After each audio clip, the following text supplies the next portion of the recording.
اذان اور اقامہ کی خاطر آپ واجب نماز کو توڑ سکتے ہیں۔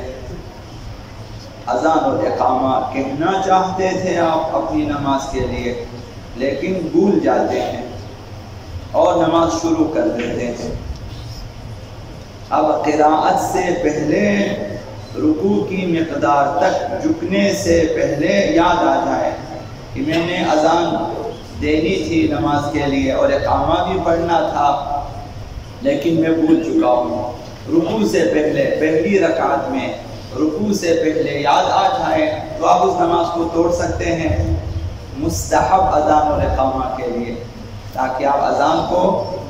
پڑھیں اور اقامہ کہیں اور پھر نماز پڑھیں۔ یہ اس مستحب کی اہمیت ہے کہ واجب نماز کو توڑنا مستحب ہے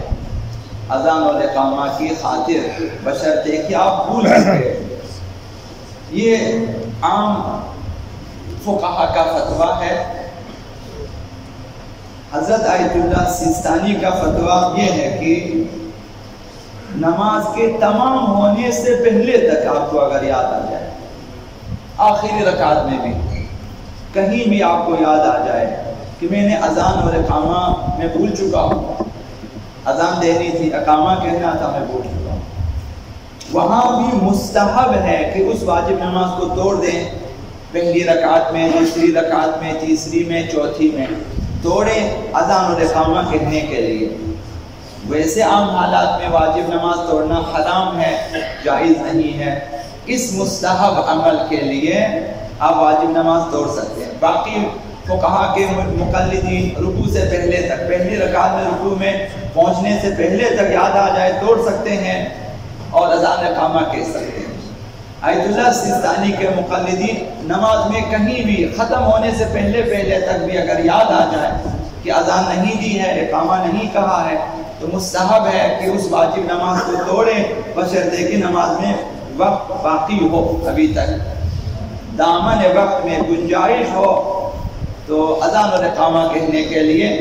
فضیلت و ثواب اذان و اقامہ حاصل کرنے کے لیے اس واجب نماز کو آپ توڑ سکتے ہیں، پھر اذان دیں، اقامہ کہیں اور اس نماز کو پھر سے پڑھیں تاکہ وہ فضائل حاصل ہو جائے۔ یہ حکم صرف بھولنے کی صورت میں ہے اور اس صورت میں ہے جب نماز کے لیے وقت موجود ہو،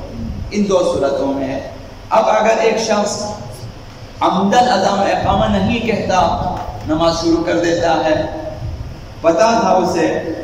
نہیں کہنا چاہتا، شروع کیا، اب یہ درمیان نماز میں نہیں توڑ سکتا، جائز نہیں ہے، حرام ہے، واجب نماز کو توڑیں۔ ایک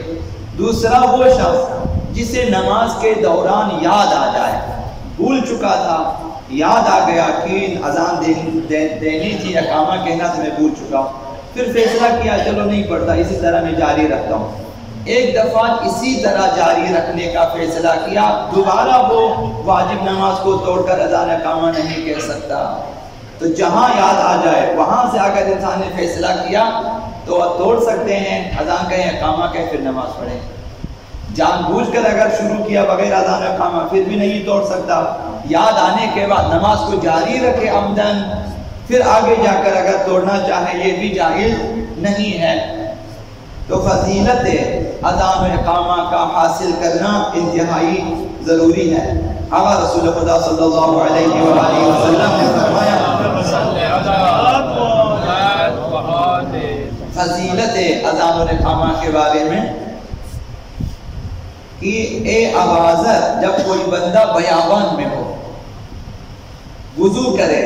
یا تیمم کرے، پھر اذان کہے، اقامہ کہے اور نماز پڑھے۔ اذا کان العبد فی ارض القفر، کسی صحرا میں ہے، صحرا میں سفر میں ہے، وضو کیا نماز کے لیے یا تیمم کیا پانی نہ ملنے کی صورت میں، اور اس نے اذان دی، اقامہ اور نماز پڑھی، امر اللہ عز وجل الملائکہ فصفوا خلفہ صفا، اذان اور اقامہ کہنے کی وجہ سے خداوند متعال فرشتوں کو حکم دیتا ہے اس کے پیچھے صف باندھو، اس شخص کے پیچھے نماز کے لیے صف باندھو، لا یرا طرفہ، اور ایسی صف باندھو کہ اس کے دائیں بائیں جو ہے سرے معلوم نہ ہو، اس قدر طولانی صف باندھیں۔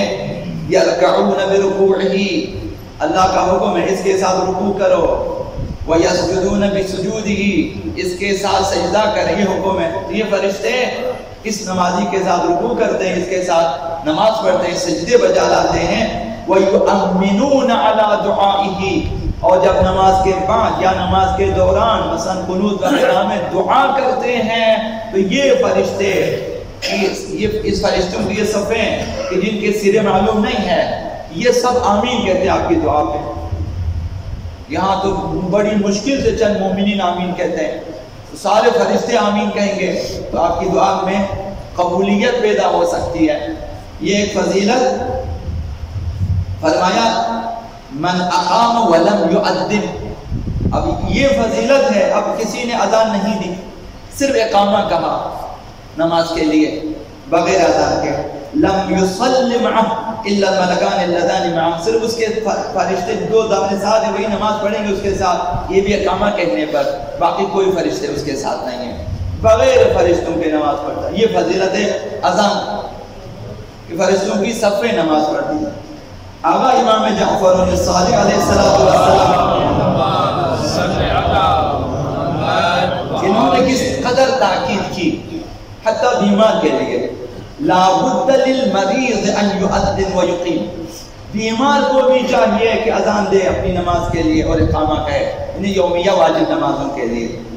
اذا اراد الصلاۃ، جب وہ نماز پڑھنا چاہیں اذان دے اور اقامہ کہے اور نماز پڑھے۔ وَلَوْ فِي نَفْسِهِ، اگرچہ اس کی زبان کام نہیں کرتی تو پھر وہ دل میں اذان اور اقامہ کہے، اپنے دل میں اللہ اکبر دل میں کہے۔ إِن لَمْ يَقْدِرْ عَلَىٰ أَنْ يَتَكَلَّمَ بِهِ، اگر وہ اس کی زبان نہیں چلتی ہے، سکت نہیں ہے، توانائی نہیں، ادائیگی کی خستگی ہے، ناتوا، تو دل میں اذان اور اقامہ کہے۔ سئلا فإن كان شدید الوجع، راوی نے پوچھا اگر سخت درد میں مبتلا ہو، یہ شخص بیمار تو ہے، بیمار کی اقسام ہے، تو یہ شخص شدید درد کی حالت میں ہے، قال لا بد من ان يؤذن ويقيم، فرمایا پھر بھی اسے اذان دینی چاہیے، اقامہ کہنا چاہیے، زبان پہ اگر نہیں لا سکتی دل میں کہو لیکن کہے وہ، یعنی شدید درد کی حالت میں بھی اگر نماز پڑھے، مثلا آپ بستر پر ہیں، آپ خصوصی نگہداشت کے شعبے میں ہیں، مثلا آپ اگر ہوش میں ہیں اور نماز پڑھنا چاہتے ہیں، دل میں اذان بھی کہیں اقامہ بھی کہیں، اگر آپ اشاروں میں نماز پڑھتے ہوں لیکن اذان اور اقامہ ضرور کہیں، اگرچہ واجب نہیں ہے، مستحب ہے۔ امام نے فرمایا کہ لازم ہے کہ وہ بھی اذان اقامہ، لِأَنَّهُ لَا صَلَاةَ إِلَّا بِأَذَانٍ وَإِقَامَةٍ، فرمایا اذان اقامہ کے بغیر گویا نماز ہی نہیں ہے۔ انسان تنہا نماز پڑھی ہے، اب ہزاروں فرشتے اس کے ساتھ نماز پڑھیں، نامہ اعمال میں آپ کی نماز کے ساتھ لکھیں کہ 10,000 فرشتوں نے اس کے ساتھ نماز پڑھی ہے، 1,000 فرشتوں نے مثلا نماز پڑھی، یہ لکھنا چاہیے، یا یہ کہ اکیلا تھا بغیر اذان اقامہ کے اس نے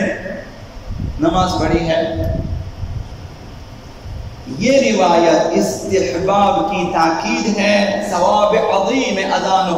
اقامہ کے حصول کی خاطر تشویق کے لیے بیان کیا ہے، اگرچہ واجب نہیں ہے پھر بھی مستحب ہے۔ مستحبات کی اہمیت ہوتی ہے اس وجہ سے کہ انسان کے لیے اختیاری ہے، جب انسان اپنی مرضی سے انتخاب کرتا ہے اور پڑھتا ہے اس کا ثواب زیادہ ہے۔ نماز تو ڈر کے مارے بھی پڑھ لیتے ہیں کہ عذاب ہوگا مثلا، اب مستحبات میں یہ ڈر نہیں ہے لیکن حصول ثواب کے لیے،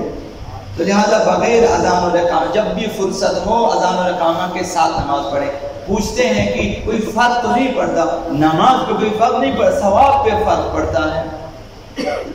ثواب پہ فرق پڑتا ہے، جیسا جماعت اور فرادہ میں فرق ہے۔